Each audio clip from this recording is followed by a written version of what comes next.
With YouTube attacking alternative media, please consider supporting the channel via Patreon for just $1 per month. Link below. Wonder Woman was completely snubbed by Oscar voters. Now, this is something that is ultimately shocking to many people out there.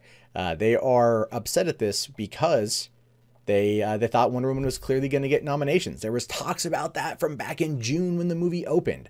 When it opened and everyone gave this thunderous applause as to what Wonder Woman was.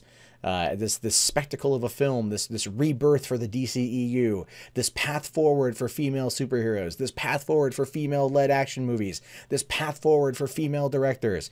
It was meant to be this beacon of light that was supposedly going to clean up at the Oscars and other award shows. It didn't. It just didn't. Had a lot to do mostly with the fact that it was just a superhero movie. It's an origin story. Kind of like Captain America: First Avenger. Very similar. Just kind of gender swapped. Both are good movies, but are they award worthy? Probably not, but they made a lot of money. So it says here, Wonder Woman has been completely snubbed by the Academy. The 2018 Oscar nominations were released today, and though they were full of plenty of surprises, and many of the right movies and individuals are nominated in their respective categories, Wonder Woman didn't earn a single nomination. This despite the fact that Warner's had high hopes and campaigned rather hard to get the movie at least a few nominations. Now, this is one of the things you have to understand about the Academy. They put so much money out there. It's really about who has the most money to put into these campaigns. Harvey Weinstein was a master of this. He would spend so much money on his marketing campaigns for these movies. But ultimately, the Academy, over the course of the last couple of years, especially this last year, changed how they were doing the membership category. So they actually opened it up to more people to come in and started booting out other people who weren't active in movies, trying to get rid of the old and usher in the new. And it was a controversial move, but this is now what we're seeing as a result of this.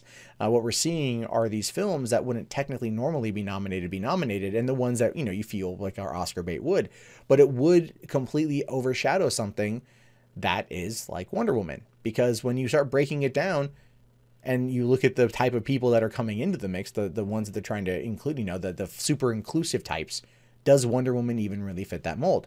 Now, it says here, it's one of the true surprises of 2017. The live-action DC movies as of late, especially the ones that preceded, left a lot to be desired. I disagree. Both Man of Steel and Batman v Superman Extended Cut were freaking excellent. Excellent. Fight me on that one, bro. Especially in the eyes of critics. No one cares what critics thinks. No one really does. They don't at all.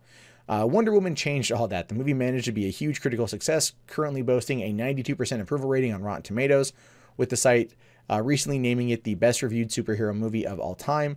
This gave Warner Brothers the confidence to actively campaign and get the movie some Oscar nominations, but that effort and whatever money they spent was all for nothing. Here's the thing. When it comes to the market share of Hollywood, Warner's actually is the top spot. It's Warner's and then Disney, like right underneath it.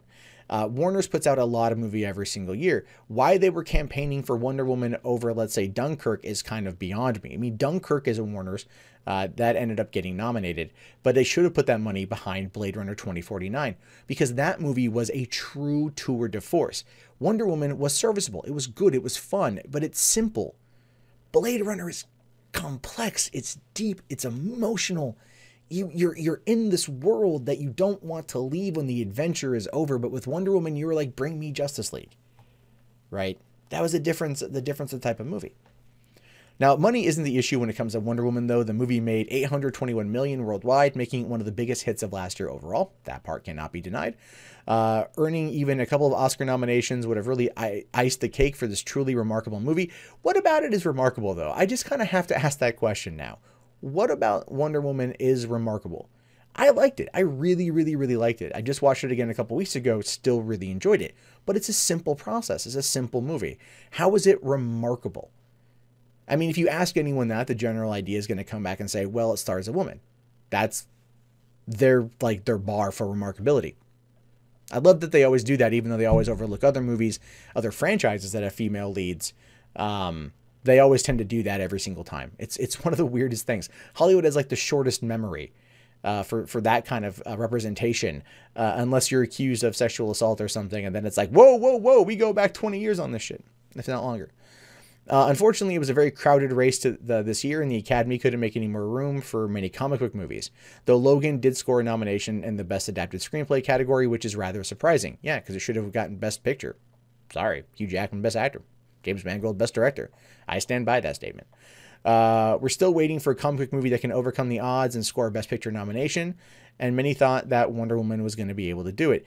Didn't The Dark Knight I know Heath Ledger was nominated for Best Supporting Actor, but I thought Dark Knight was nominated for Best Picture. I could be wrong on that one.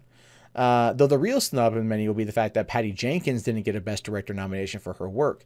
Women are rarely nominated in the category, but many felt Jenkins had a very good shot for one at Wonder Woman, and many fans are behind her that said that a petition was created when she was snubbed by the Golden Globes. Women directors weren't totally left out from the Oscar noms this year. You had Greta Gerwig, who scored her work on Lady Bird, which some people have told me that it's very boring. And I looked at the trailer, and I can honestly say that I do kind of agree. But then again, look at what Patty Jenkins did. She won, I think, Best Director for Monster back in 2003, the Charlize Theron movie, or 2002, 2003.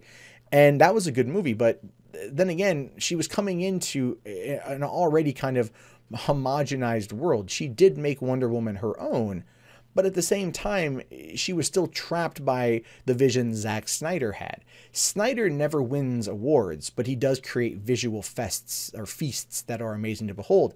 I'm sorry, Watchmen movie's 9 years old, but that thing is still a cinematic masterpiece. Whether or not you like the movie or not, you cannot deny that movie is just beautiful to watch. But ultimately, yeah, Patty Jenkins, I don't really feel like, I think she did a good job and she'll probably do better on the sequel, but I feel like this was more of a pandering nomination than anything else. Now, Gal Gadot was forgotten as Best Actress as well, but it was unlikely she was ever going to get nominated. Yeah. Gal Gadot's good. I like her, but she's no Meryl Streep. So ultimately, people are mad at this. Feminists are very upset about this. They feel that it's a snub for this particular character. Diana Prince, her not being nominated doesn't take away from the success of the movie. But that ultimately is what happens in these particular categories. I'm not saying that I myself aren't guilty of doing something very similar, because I totally am. I'm very, very, very, very guilty of tying a film's overall success to whether or not it gets an award.